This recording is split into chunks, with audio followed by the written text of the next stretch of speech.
Salutations and welcome to madmantis TV. This is a slightly different video to what I'm normally used to posting. Usually I post videos that are based on self-defense and defending yourself against an attacker or an assailant trying to attack you. In this case, I'm doing a different type of defense, and this is a self-defense against the law, and against the law who try to use tyranny to try to bully you into making such accusations like pay me X amount of money or else.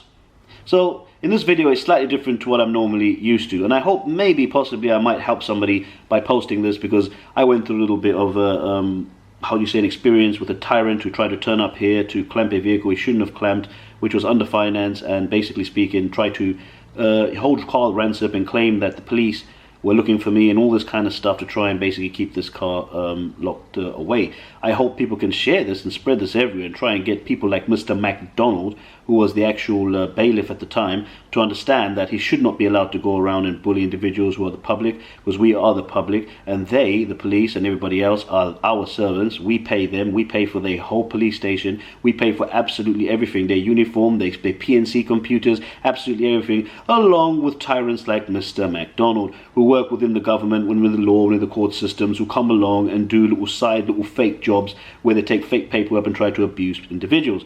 This same type of individual is the type of individual to go along to a poor old, you know, single mother over there who's probably just trying to feed her family and whatnot, gets in a little bit of debt and then gets absolutely bullied by a tyrant like Mr. MacDonald. But the kind of fella like Mr. MacDonald will not be able to stand against a man, and that's why he ran. So that's the main thing. He's probably very lucky he ran, because I would have broken him into pieces. Anyway, just going to carry on now with the video so that you can listen to the last conversation that I had where I'm getting compensation for what they have done wrong. So thank you very much for tuning in. Hope the last few videos you can watch and hopefully you enjoy them. Thanks a lot, Mad Madness again. Yeah, just watch the last bits. Thank you.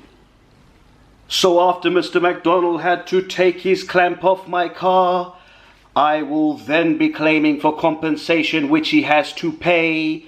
So I told him to take that fine, shine it up real nice, turn that son bitch sideways and stick it straight up his candy ass. Old MacDonald had a farm, hee-hi, ho, and on that farm he had no goat. Hee-hi, ho.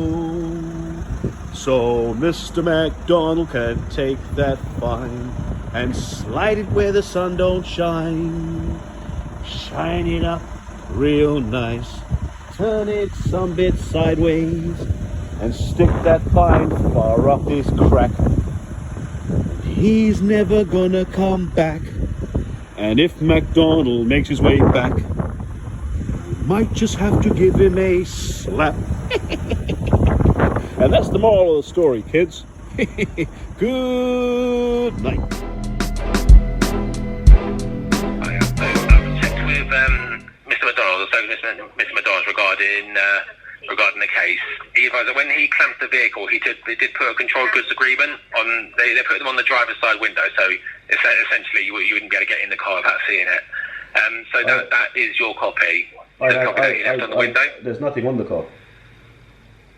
I haven't seen anything. There's nothing on that car whatsoever. Is that paperwork? What is it? As you're saying, somebody puts it. Because I've seen those things before. You're talking about like a sticker that goes on one of those cars, right? Yeah, it would left to control goods. It would essentially. That's not paperwork. That's not paperwork, my friend. It's not paperwork. How's that paperwork? Right, the controlled goods agreement the enforcement agent left on the car would be the paperwork. That's not that's not paperwork. Is that what? So you're saying to me he's going to come give me a sticker? Is that what you're saying? No, it's not a sticker. It's a controlled goods agreement that is attached to the car. No, there's no. But you're advising that wasn't there. There's okay, no control. I can make a note of that. Jesus Christ, this guy is brilliant. He's fantastic, isn't he? He's fantastic. You're telling me a sticker is paperwork? Is that what you're saying to me? No, I've said to you several times now, a sticker, it's not a sticker, it's a controlled goods agreement left with the vehicle when it is clamped. There is no control, there's nothing of that sort on that car, that's what I'm saying. If you're talking about a sticker or any of those things, that's not paperwork, I'm sorry. That's not paperwork. Paperwork is paperwork. Hard copy in my hand. Paperwork. Documentation. Paperwork. That is not paperwork. That is a sticker on that vehicle. Okay, that's fine. I'm just so I'm making a note that you didn't receive the control goods agreement. No. With this case, as the case is with Mr. McDonald, that is with an enforcement agent. Unfortunately, we wouldn't have any authority on this case in the office at this point. So we would no longer be able to deal with the case in the office apart from taking payment in full. Otherwise, you'd need to contact the enforcement agent directly. So you've got Mr. McDonald's number. Unfortunately, I do, but he's ignoring me. No problem. So what I would advise is, I know you've sort of been backwards and forwards with Mr. McDonald regarding the case. So would you be calling him to make that payment? Well, at this present moment in time, basically, I'm not making any payments until I get compensation. Because you've unlawfully clamped a vehicle, and that vehicle shouldn't have been clamped. It doesn't matter. I don't want to go down that road again. We already know what I'm talking about. You've had to unclamp it. You know that because that's unlawful. You've had me in deprivation. You've had me out of work for over a week now. And it's 2 weeks pretty much out of time. By the time I go back to work, it'll be 2 weeks from now. So I am claiming for deprivation, nothing more. After you pay your compensation, after you pay me all this deprivation, we can then speak about payments. But I ain't getting no payments until you deal my business first. No problem. I did ask Mr. McDonald about the vehicle being unclamped. He unclamped the vehicle due to, obviously, we're going into national lockdown in the next couple of days.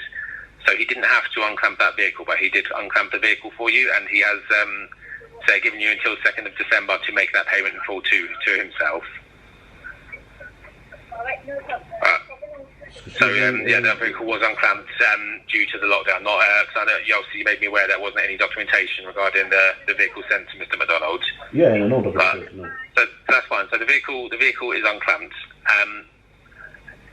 Again, I know you've mentioned compensation to me. I wouldn't be in a position to be able to deliver any compensation to yourself. Now, I know you said you made a complaint. Did you want that complaint's email address regardless, or did you want me to just supply you with that? Yeah, if you can supply me with it. One second, let me get a pen there. 1 second. Yeah, no problem. Let me know when you're ready and I'll give you that email address. Yeah, sure. Okay, no worries. So you want me just to send an email, or is it an actual address, or just an email address, you say? Yeah, so it's an email address that will go through to our complaints department. They'll look to see what they can do to loop through that and get this resolved for you. Okay, yeah, go. But I would need to... no problem. So the email address is complaints. Okay. Oh, I've already sent me. I think you sent me. Oh, you already? Yeah. I've already gone above that. I had to. Yeah, I already found out what I had to do and stuff. I already sent them an email explaining absolutely everything in there. But I'll be making a hard copy of that and sending also to your address, because you've got an address there. So I'll make a hard copy and send a recorded delivery stamped piece of document to make sure that you've received that.